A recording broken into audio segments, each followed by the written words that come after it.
Happy Kwanzaa, everyone. Happy Kwanzaa to you all on this day of Ujima, collective work and responsibility. So we're getting an opportunity to see this in practice by how this program is running today. Everyone pulled together to have it work. Everyone had responsibilities. And so we're able to have this successful program because of the practicing of that principle. So I'm here asked to share about Pan-Africanism. And I think it's a good discussion to have during Kwanzaa because Kwanzaa is a manifestation of Pan-Africanism. It is one of our most profound, successful practices of Pan-Africanism. So I'm first going to start with some baseline about what is Pan-Africanism. So of course, the word pan means global. We're dealing with it now because we're dealing with a pandemic. The spread around the world of a virus. So Pan-Africanism is talking about Africans, people of African descent that are spread around the world. So we have a global African community, and this is what Pan-Africanism means. And so it shows that we all have a shared historical origins, even though we may be in all these different places, what we call Pan-Africanism, or we're called the diaspora, the spreading of African people around the world. We have a shared historical origins in Africa. And not only do we have it, really all of humanity does, because humanity started in Africa. And, we had that great and mighty walk that Dr. John Henry Clark tells us about, that humankind started in Africa and walked out to other places in the world, but it started there. But we're talking about the people who still want to claim that identity, because these other ones are in denial. A lot of them are in denial that they're Africans because they've been separated from it so long. And so they're in denial. So we're talking about those who proudly claim to be African descent. From this diaspora. So we're around the world, Black people are around the world through all kinds of ways, through that volunteer migration, when people start to move, following food, following sources and things like that.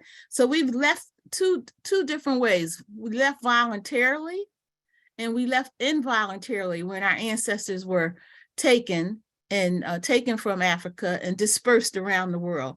So these are what we call the Holocaust of enslavement, or some call the Ma'afa. That caused a great disbursement of our people. And colonism caused more disbursement when these European countries came into Africa, and they would take people back for work, or they would stay there and still people on their land, but detached from it. So a lot has happened to this, our identity of being attached to Africa. And so we had to work at reclaiming it and owning it. And, even today, we are places, Black people are places around the world because of work, or they're in the military, they could be in school. And so we got all these ways now why we are around the world. And so we have to find ways to connect to one another. Even though we're around the world, we have to find ways to connect, because we are the same people. Some had longer boat rides than others. So that's why we focus on Pan-Africanism, because otherwise you would feel that you're like an isolated entity just in your little small geographical space. But if you're a part of a world African community, your humanity is bigger and larger than who you think you are in your small little space you may be in. So connecting to the larger, even though you may be rooted somewhere else, that's the goal of Pan-Africanism. And so Kwanzaa is a practice of Pan-Africanism. It's one of the practices that's been successful. We've had other attempts at Pan-Africanism by some of our ancestors, and Marcus Garvey, his movement was a Back to Africa movement, right? So that was a Pan-African movement. And the UNIA had members, organizations all around the world, many, many places. There was UNIA, even all the way in Australia. So that was one of also a successful Pan-African movement, but that was one organization. And then we had other attempts at Pan-African Congress. It was, Du Bois and others. So there's been many, many attempts, and many, many actually carrying it out, like Garvey and his organization did, at uniting us around the world as African people. So here come Kwanzaa in 1966. So it's only 56 years old. Started in Los Angeles in a small organization headed by Dr. Maulana Karenga. And they had the first Kwanzaa celebration. Dr. Karenga was only 25 years old when he created Kwanzaa. I'd like to share with people. He was just 25. We need to think, what was we doing? We was 25. You know, we thinking that big and that grand. But in the 60s, during the Black Power movement, we thought grand. We thought big about everything. We thought we was, you know, we thought we had the European on the run. We was fighting, you know, we being proudly Black and African. So we thought big then, you know, we thought we had the potential and the possibility to do anything. So 25 years old in this organization, they started Kwanzaa there in Los Angeles. It didn't start in Africa. It started in Los Angeles by a man born and raised in Maryland, Eastern Shore. You know, Dr. Karenga wasn't born in Africa. He was born in Maryland from a sharecropping family. So I just want people to know that, because a lot of times they think an African started it and it started in Africa. No, it started here in Los Angeles by an African American. So when you docents are telling stories, or if you're telling stories about Kwanzaa, you know, make sure the origin stories is correct, and especially for the children, because they can hear that a person so young coming from such humble beginnings can do and make great things. And it lets them know that they have the, you know, the capabilities to do the same. So it's good, and when you tell the origin stories, to keep it grounded about, you know, not to just started in an organization, but it started in an organization by such a young person who came from a poor family in Maryland. So that's a part of the story. So again, Kwanzaa is one of our modern manifestations of Pan-Africanism in practice. So even though it started here in the United States, it is now celebrated around the world. This global African community we talked about, that everybody else tried to connect and knit together, and some had success. Garvey had the most success, but we haven't had as much success as we have now during Kwanzaa. And we got the receipts, as the youth say, that Kwanzaa is celebrated around the world, because on social media, we see their announcements and their Kwanzaa celebrations popping up everywhere. I just saw one come up today, Kwanzaa in Peru. The other day, I saw Kwanzaa in Ecuador. There was a Kwanzaa program Tuesday in Senegal. Big Kwanzaas is in Trinidad. Trinidad and Brazil have some of the largest Kwanzaa celebrations. It's almost like Mardi Gras and Carnival, you know, how they do Kwanzaa in those locations. So it is really a world African community. And so it's an example of Pan-Africanism, that once people realize it wasn't a religious celebration, that you could be Christian or Muslim or whatever Black people are, and we are everything. We are in every faith, right? Black people are always on a spiritual journey. You know, I got family members, they something different every 2-3 years. You know, we just going through these, we're always searching. We're always searching for something spiritual. So our spirituality is fluid, right? But on all that search we're doing, we're going as a Black person, we're going as an African. So no matter which faith you're trying to go, you're taking your African body with you. So Kwanzaa celebrates that Africanness, that primary identity that you are, because other identities tend to be fluid, you know? So we try and lift up and support and celebrate the primary identity as African people. So we got Kwanzaa celebrated everywhere. African students who came to school here and they was introduced to Kwanzaa on campuses, or they had African-American friends. However, they learned about it. They took it back when they went back home. The same for people in the Caribbean, and just the education that organizations were doing, and not just Dr. Karenga's organization, my organization here in Philly, organizations in Newark, and on the East Coast, the 3 cities that did the major push for the spread of Kwanzaa was Philadelphia, Newark, New Jersey, and Brooklyn, New York. We were the 3 East Coast core cities that pushed Kwanzaa outside of Los Angeles.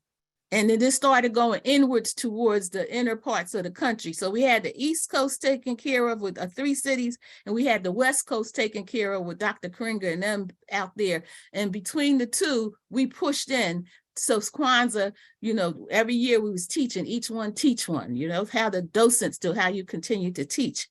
So it's Pan-African now, it's global, right? And it's not a religious celebration. It's a celebration of family, community, and culture. That's what we're celebrating. And because we're celebrating those 3 things, people around the world can all attach to it. Someone asked how long I've been celebrating Kwanzaa. I was at the first Kwanzaa celebration here in Philadelphia. So Kwanzaa started in '66. The first one here in Philadelphia was in 1968. So I've been celebrating it since 1968. We was in a small little organization here, just like it started in California. You know, my husband had to bring a tree trunk in and drill 7 holes in it, and we put our candles in it. We didn't have candle holders then. We had to make it, you know. We were pioneers. And I loved the first Kwanzaa. I loved that we were pioneering and finding tree trunks to make our kinaras and making everything, because now you can buy everything. Everything's available. Everything's just so beautiful. People got so many resources. But in the early days, we was on our own. People's looking at us sideways, wondering, who are these people celebrating Kwanzaa? I know my father and them was upset that my children wasn't having Santa Claus. They was going to report me to the child welfare office. You know, I'm depriving my children of Santa Claus. You know, DHS was going to come get us. You know, they thought we was harming our children. So, you know, so that was some of the things that happened, you know, but within the 3 or 4 years, my father was a big supporter of Kwanzaa because he saw how my children were different. They wasn't into materialism. They wasn't expecting this. He liked how they were being raised and being centered in their culture. He became one of very big supporters of Kwanzaa also. So this Pan-Africanism is very important. It's celebrating family, community, and culture. So no matter where you are in the world, those things are important to everybody, but particularly to African people, because we lost our families in so many different ways, and we struggle to hold on to them. And you know, after our enslavement, once we were free from enslavement in the United States, we did 2 things. Once we were after enslavement, we did 2 things, really 3. Search for our families and built institutions, particularly churches and schools and businesses. That's the 2 things we did coming out of enslavement. Family, to try and find those who was sold off and separated, and then to build institutions, churches and school. Because what? Family, to build a community, and to center it in a culture. So we've always done these things, but what Kwanzaa has done, it has codified them. And so not only is this important to us in the United States, it's important to Black people around the world. And this is why people are gravitating to it, seeing the beauty in it, and the shared orientations that we are trying to say. These are 7 core values. If we all practice them, we call it the social cement. This is what Dr. Karinga said when he researched in Africa. He saw this social cement that held the people together. It was 7 core basic things. I mean, there's more, but he said there was this 7, no matter where he looked in Africa, that was holding them together. And that's the 7 principles that Kwanzaa is built around: unity, self-determination. He said these were the core. He said, you can have more. He said, but if you get it down to a minimum core, this is enough people can practice.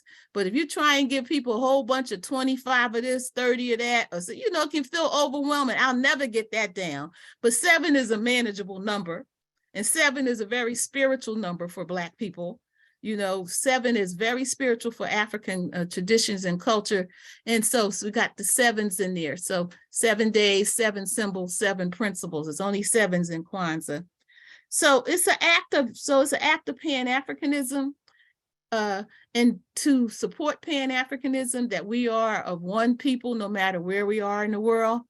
And Kwanzaa demonstrates our potential to come together, find common ground. So if we can find common ground now that millions of us are celebrating Kwanzaa today on this 3rd day, millions of people of African descent are lighting that Ujima candle.